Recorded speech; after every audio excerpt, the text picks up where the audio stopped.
Assalamualaikum warahmatullahi wabarakatuh. Kembali lagi di channel YouTube saya, yang dimana di video kali ini juga saya akan membahas materi bahasa Inggris mengenai passive voice of simple future tense.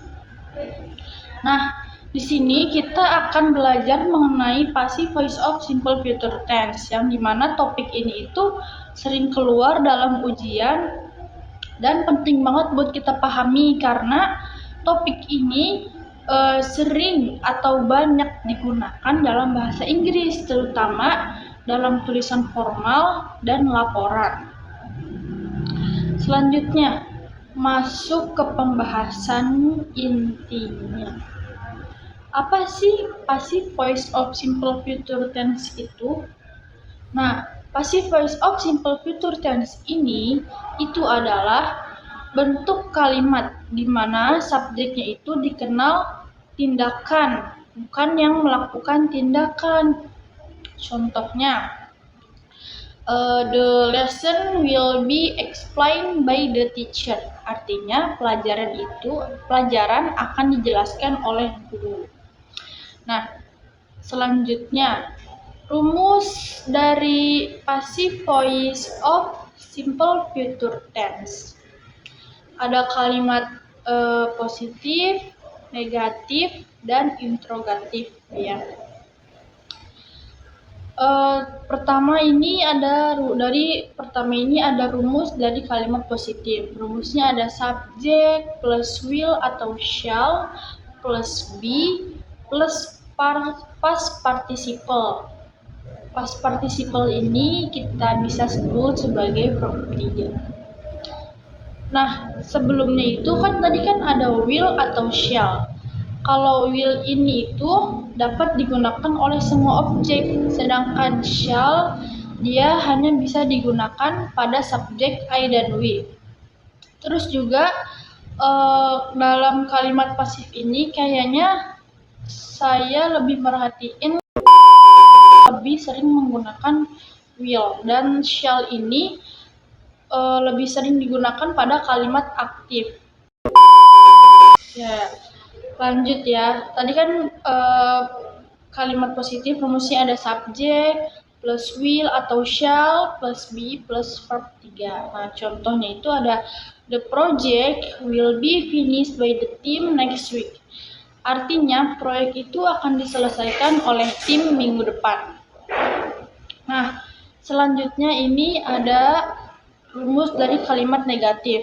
Rumus dari kalimat negatif ini ada subjek plus will atau shall plus not plus be plus verb 3.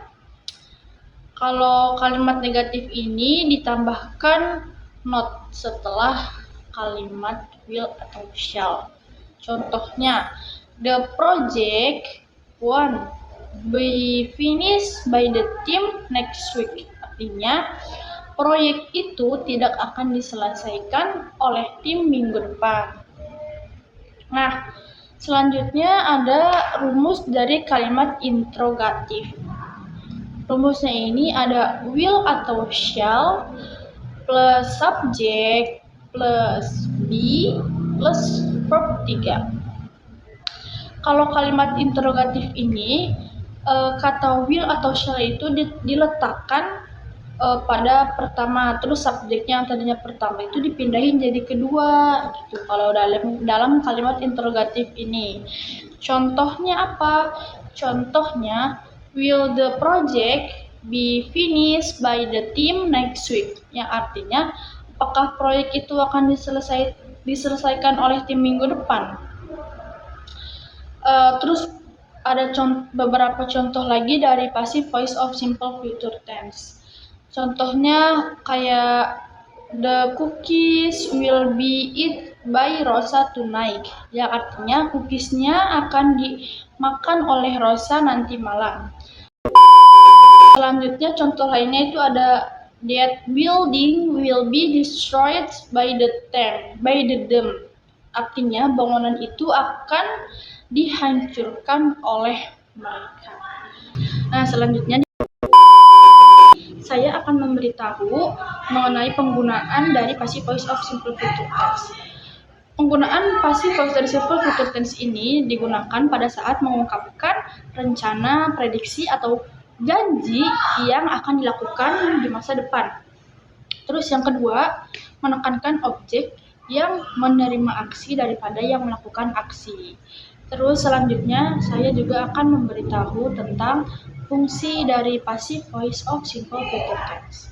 Salah satu fungsi dari passive voice of simple future tense ini yaitu membuat kalimat lebih formal dan objektif. Nah, jadi cocok banget buat teman-teman yang ingin menulis laporan atau apapun itu yang bersifat formal menggunakan tense ini. Selanjutnya yang terakhir itu saya menyampaikan kesimpulannya. Kesimpulannya yaitu passive voice of simple future tense ini adalah bentuk pasif dari kejadian yang akan terjadi di masa depan. Ya, mungkin cukup sekian yang bisa saya sampaikan. Kurang lebihnya mohon dimaafkan. Wassalamualaikum warahmatullahi wabarakatuh.